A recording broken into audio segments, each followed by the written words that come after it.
नमस्कार, दिव्य ज्योति चैनल में एक बार फिर आपका स्वागत है। 18 जून से देवगुरु बृहस्पति जो हैं, वो अपने पुनर्वसु नक्षत्र से दूसरा जो नक्षत्र है, पुष्य नक्षत्र, जो कि उनका प्रिय नक्षत्र है, वहां प्रवेश कर रहे हैं और उसका अलग-अलग राशियों पर क्या प्रभाव पड़ेगा, आइए हम जानते हैं आचार्य कुसुमलता जी से। नमस्कार मैम। नमस्कार। मेरे सभी प्यारे प्यारे दर्शकों को मेरा प्यार भरा नमस्कार। आज मैं आप लोगों के लिए, विशेषकर मेष राशि वालों के लिए ये बताने जा रही हूँ कि गुरु अपने स्वयं के नक्षत्र पुनर्वसु से निकलकर अब शनि के नक्षत्र पुष्य में गोचर कर रहे हैं 18 जून से। तो वो आपके जीवन पर, आपके कार्य क्षेत्र पर, आपके धन पर, आपके परिवार पर क्या प्रभाव डालेंगे, आपके एजुकेशन पर, आपकी संतान पर, उसमें क्या चेंज होगा, क्या प्रभाव डालेंगे और क्या आपको उसमें सावधानियां रखनी है, वो सब के बारे में आपको विस्तार से बताऊंगी। तो सबसे पहले हम बात करें देवगुरु बृहस्पति की। देवगुरु बृहस्पति क्या है? देवगुरु बृहस्पति ज्ञान है, शुभता है, वो एक शुभ ग्रह माने जाते हैं, धन है और हमारे जो अवसर, नए नए अवसर खोलने वाले होते हैं और हमारे कार्यों को विस्तार देने वाले होते हैं। ज्ञान, शिक्षा, दीक्षा, शिक्षा के भी कारक हैं वो, संतान के भी कारक हैं वो, तो भाग्य के भी कारक हैं, तो भाग्य को पुष्ट करते हैं, है ना। तो देवगुरु बृहस्पति इन सब चीजों के कारक हैं। और शनि क्या है? क्योंकि ये अब शनि के नक्षत्र है। शनि है एक न्यायप्रिय ग्रह, बहुत मेहनती ग्रह है, कर्म के देवता। गुरुदेव भाग्य के देवता बनते हैं क्योंकि 9th हाउस उनका होता है, भाग्य पर उनका आधिपत्य होता है। और शनिदेव कर्म के देवता। और गुरु जो हैं वो अवसर देते हैं, लेकिन शनि क्या कहते हैं? धैर्य रखो, जिम्मेदारियों को निभाओ, जिम्मेदारियां देते हैं और सोच समझ के आगे बढ़ने के लिए बोलते हैं। तो कहते हैं स्थिर लाभ प्राप्त करो, लेकिन जल्दी में मत करो, जल्दबाजी मत बचाओ, पहले जहां आप खड़े हो उसको ठीक से देख लो, फिर अगला कदम आगे बढ़ाओ। अब देवगुरु बृहस्पति जो है इस समय, यानी कि 12 साल बाद, वो पहले अपने पुनर्वसु नक्षत्र 12 साल बाद आए हैं, लेकिन अब 12 साल बाद ही वो अपने पुष्य नक्षत्र में, मतलब शनि के पुष्य नक्षत्र में आएंगे 18 जून को। तो पुष्य नक्षत्र को आप भी सबने सुना होगा कि बहुत ही शुभ नक्षत्र माना जाता है। ये कितने समय के लिए आएंगे यहाँ पर?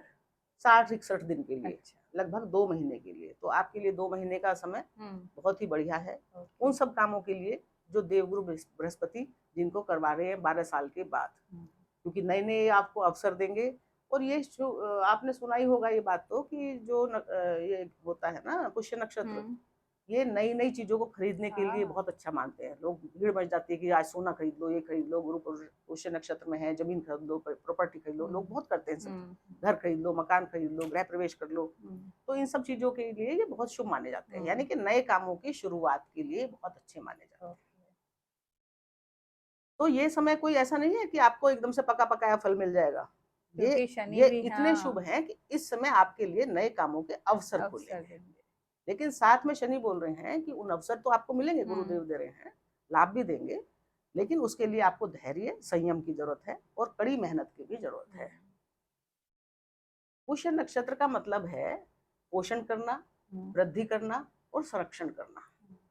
यानी कि इस समय पुष्य नक्षत्र में जब देवगुरु आएंगे तो वो आपका पोषण भी करेंगे, वृद्धि भी करेंगे, विस्तार भी करेंगे, वृद्धि करेंगे और संरक्षण भी करेंगे।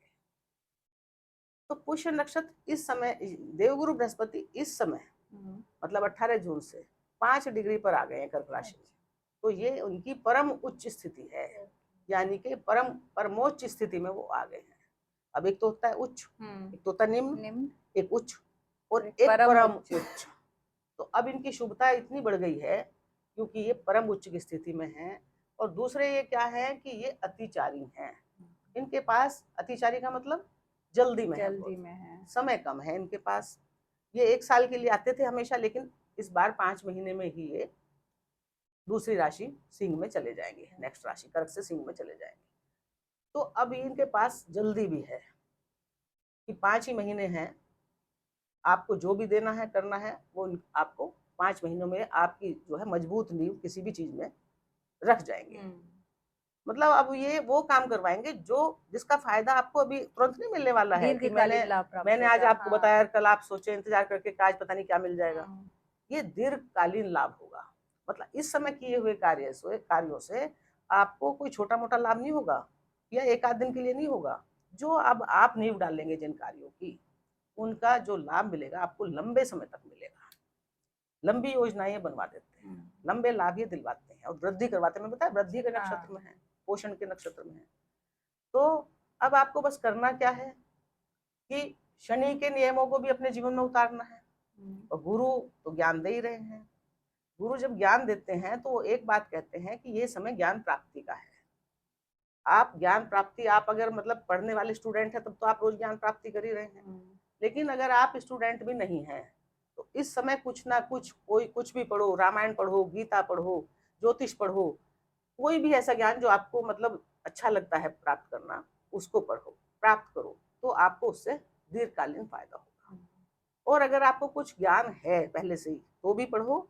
और अगर ये नहीं कि पढ़ो अपने में रख लो उस ज्ञान को सीमित, आप उस ज्ञान को बांटो, बढ़ाओ लोगों में। हर मतलब अब मैं ज्योतिषी हूँ तो मैं आपको पूरे दिल से सिखाने की कोशिश करती हूँ कि आप सबके पास भी मेरा ये ज्ञान जाए, पहुंचे। यानी कि गुरु का काम केवल ज्ञान को अपने अंदर रखना नहीं होता है, गुरु का काम है घर घर तक उस ज्ञान को पहुंचाना। और देवगुरु बृहस्पति प्रसन्न भी उन्हीं लोगों से होते हैं जो उनके पास जो भी ज्ञान है, जो भी धन है, जब वो सब दूसरों को बांटने में ज्यादा विश्वास रखते हैं कि दूसरों को दे, दान की भावना, क्योंकि गुरु दया धर्म दान के भी हैं, तो ये दान की भी आपको हिम्मत देते हैं, शक्ति देते हैं। तो तब आपको, जब आप शनि के गुण धारण करेंगे और देवगुरु बृहस्पति आपसे क्या चाहते हैं उनके गुण धर्म धारण करेंगे और नए कार्यों की इस समय शुरुआत करेंगे। कौन से नए कार्य? क्योंकि गुरु परिवार के घर में है,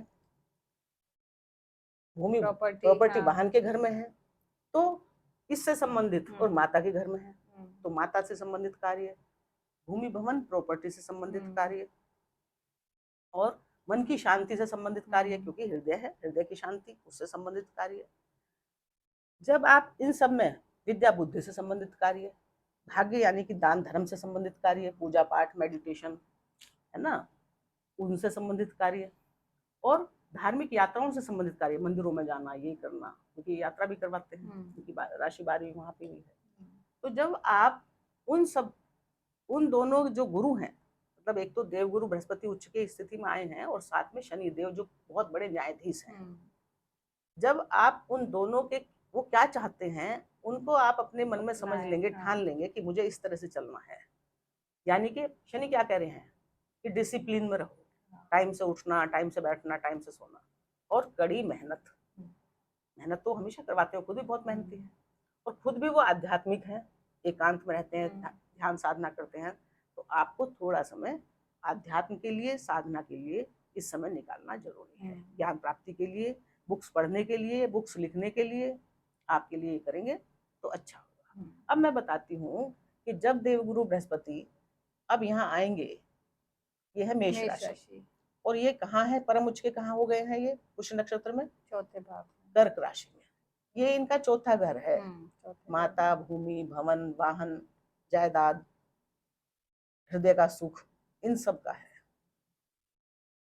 तो अब देवगुरु बृहस्पति जब यहाँ बैठेंगे उच्च के होके, पुष्य नक्षत्र में होके, तो आपके लिए नए घर दिलवाने के रास्ते, अवसर प्रदान करेंगे, नई प्रॉपर्टी खरीदने के अवसर प्रदान करेंगे, नई चीजें जो वाहन वगैरह हैं घर में, लग्जरी की चीजें, घर को सजाने की चीजें, घर है ना घर के, उसकी चीजें आपको उसको अवसर प्रदान करेंगे, या घर है तो उसको रेनोवेट करने के अवसर प्रदान करेंगे।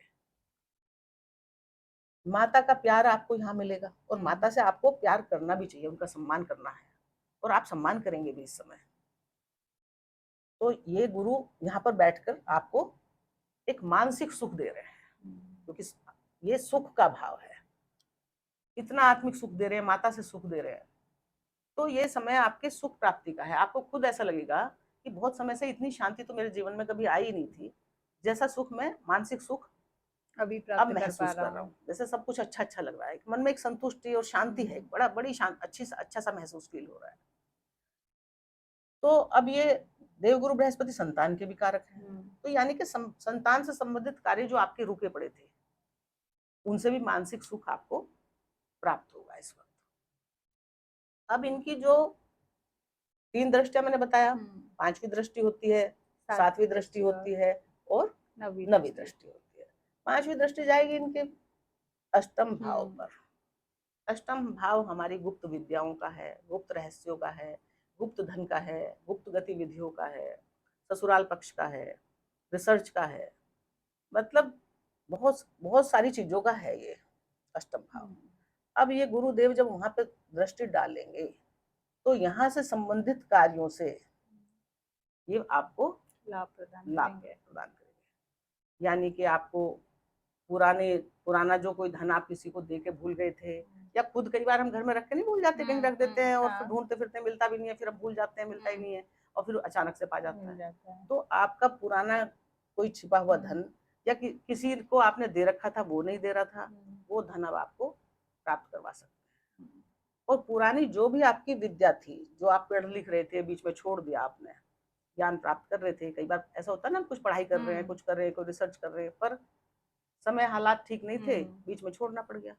अब ये आपका दोबारा से उसको चालू कराने का चालू करा देंगे और आपको उससे लाभ प्रदान करवा देंगे। मतलब आपने सोचा नहीं होगा कि इन कामों से भी मुझे कभी लाभ हो सकता है, लेकिन गुरुदेव अब पुष्य नक्षत्र में आपके पोषण, वृद्धि और संरक्षण आपको देने आ गए हैं। और साथ में अब गुरु प्रभावशाली और इसलिए भी ज्यादा हो गए हैं क्योंकि पहले गुरु अपने ही नक्षत्र में थे, लेकिन अब गुरु शनि देवता के नक्षत्र में है और शनि देवता गुरु के घर में है, यानी कि कर्म और धर्म का, कर्म और भाग्य का समन्वय हो चुका है। हाँ, इतना सुंदर मेल हुआ है, बहुत ही सुंदर सामंजस्य हुआ है कि वो आपके लिए इस समय बहुत ही शुभदायी रहेगा, क्योंकि पुष्य नक्षत्र तो शुभता देने वाले नक्षत्र है, गुरु खुद ही शुभता देने वाले नक्षत्र है, लेकिन शनि जो थोड़ा बहुत क्या करते हैं, विलंब, देरी, हाँ, ज्यादा परीक्षा लेते हैं ना,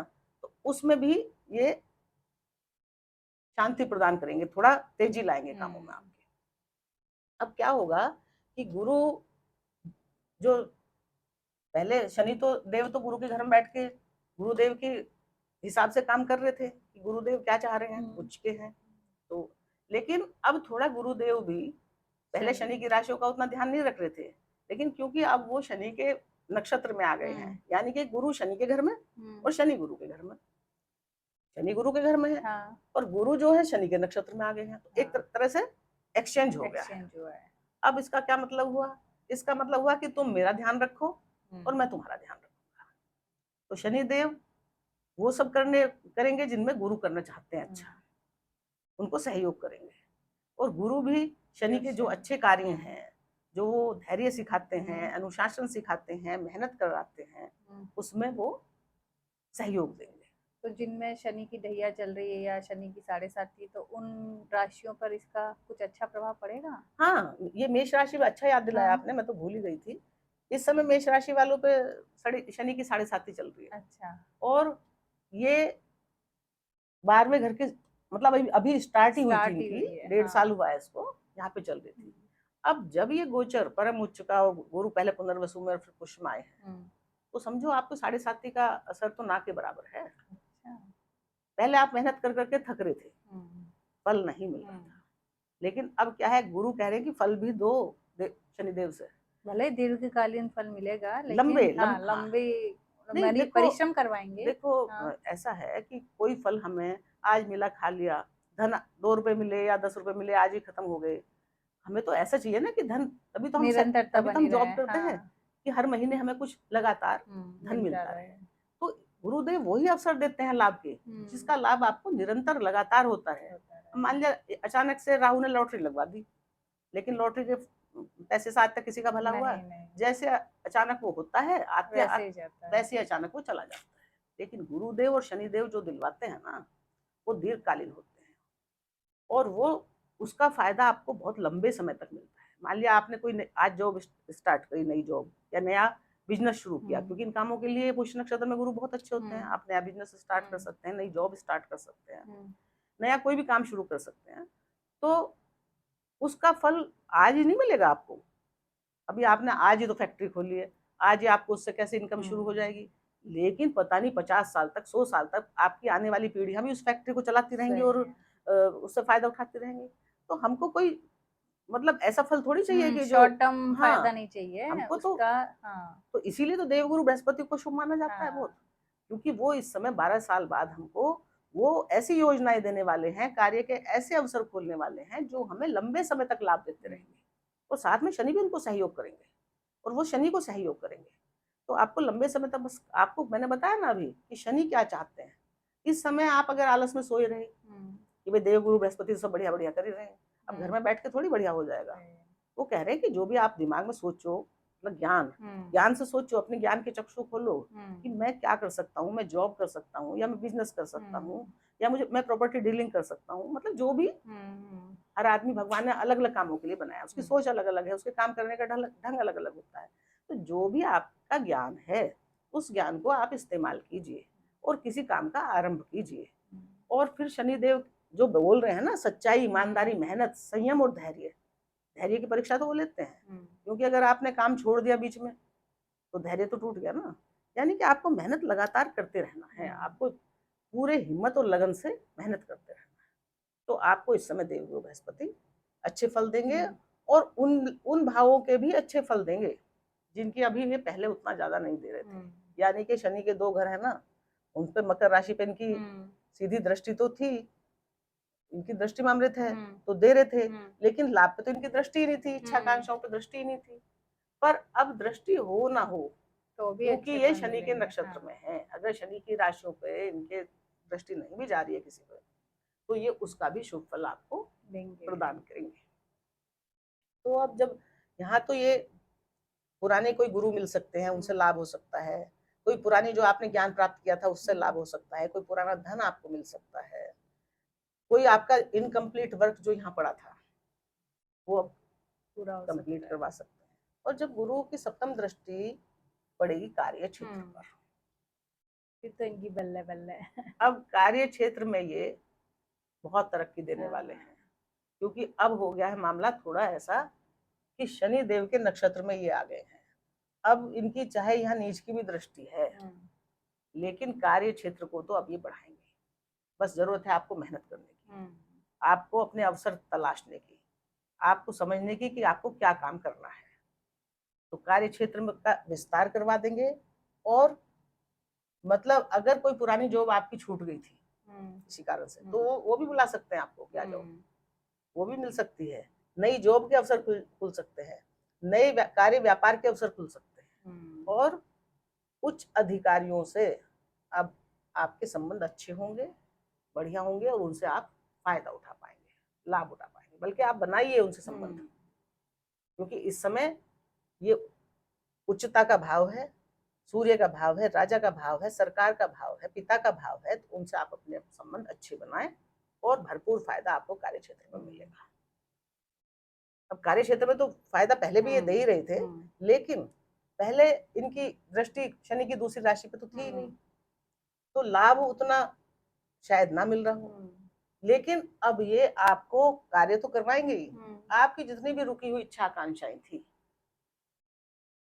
वो सब अब पूरी करवाएंगे, क्योंकि शनि की इनके ऊपर 7.5 चल रही है ना, तो कर्म तो कर रहे थे, लाभ प्राप्त नहीं हो रहा था, खर्चे बहुत अनाप शनाप बढ़े हुए थे।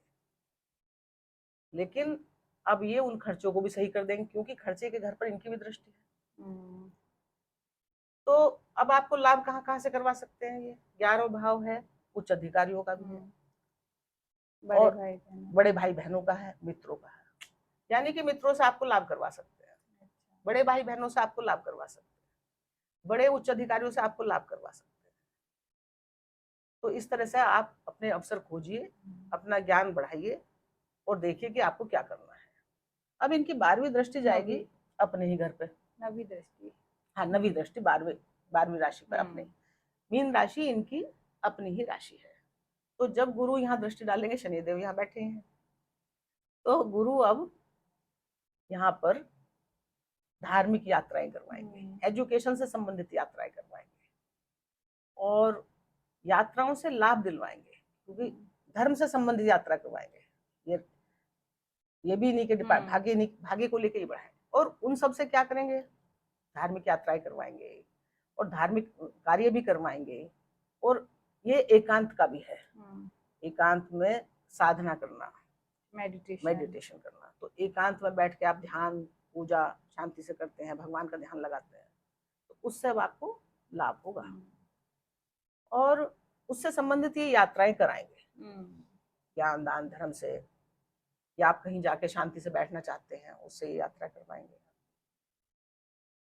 लेकिन यात्राओं में जो खर्च होगा, खर्च तो होगा यात्राओं पर, तो वो अब आपके किस पे होगा, आपकी संतान से संबंधित हो सकता है, आपकी माता से संबंधित, आपके परिवार से संबंधित। क्योंकि परिवार में जो कोई पहले से मनमुटाव भी कुछ होगा ना, वहां भी शांति अभी कर देंगे, शांति का भाव है ना। अब सुकेश जहां जहां दृष्टि डालेंगे वहां शांति का आभास होगा।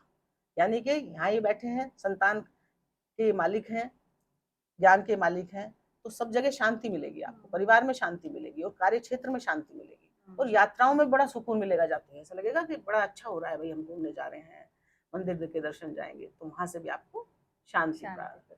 और शनि तो वहां बैठे हैं, तो शनि वहां पे वैसे भी आपको जो है खर्चा ज्यादा नहीं करने देते हैं। शनि तो खुद आध्यात्मिक ग्रह हैं, वो भी वही ध्यान अनुशासन वाले बहुत ज्यादा तो वो उन यात्राओं में आपका अनुशासन और धैर्य सब बनाए रखेंगे और आपको बनाए रखना पड़ेगा। और आपको जो है बस जब जमीन प्रॉपर्टी से नए काम करेंगे ना आप, तो डॉक्यूमेंटेशन जरूर देखना, डॉक्यूमेंट जो होते हैं उनका जरूर ध्यान कर लेना कि कुछ गलत तो नहीं हो रहा है, उनको ध्यान से देखना है आपको। यानी कि इन्वेस्टमेंट भी करवा देंगे ये परिवार भी।